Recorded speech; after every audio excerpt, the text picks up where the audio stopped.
সাতক্ষীরায় দুদিনের টানা বৃষ্টিতে জেলা শহর সহ গ্রাম অঞ্চলের নিচু এলাকায় জলাবদ্ধতার সৃষ্টি হয়েছে। বাড়ি থেকে বের হতে পারছে না নিম্ন আয়ের মানুষ, ফলে সংসার চালাতে দারুণ হিমশিম খেতে হচ্ছে তাদের। গত 24 ঘন্টায় জেলায় 30 মিলিমিটার বৃষ্টিপাত রেকর্ড করা হয়েছে। এতে জনজীবন বিপর্যস্ত হয়ে পড়েছে। সবচেয়ে বেশি দুর্ভোগে পড়েছেন খেটে খাওয়া মানুষ ও ছোট ব্যবসায়ীরা।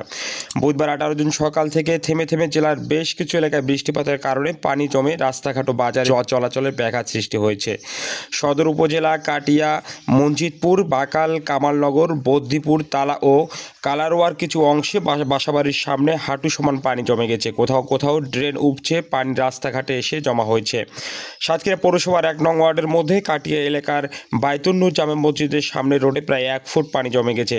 নামাজ আসা মুসল্লিদের চরম ভোগান্তি পোহাতে হচ্ছে। এতে এলাকার ড্রেনগুলো রাস্তার চেয়ে উঁচু হয়ে গিয়েছে। এলাকাবাসী জানান, বাসার সামনে রাস্তায় হাঁটু পানি, বাড়ি থেকে বের হতে পারছেন না। বৃষ্টির পানি সরানোর কোনো ব্যবস্থা নেই।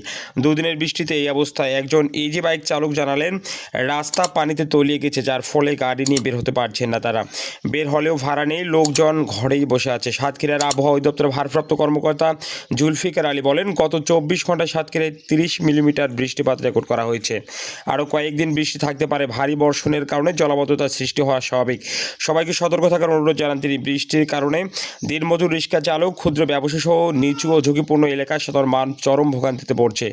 একদিকে কাজ নেই, অন্যদিকে বাড়ির সামনে জমে থাকা পানি চলাচলের দারুণ দুর্ভোগের শিকার হতে হচ্ছে তাদের।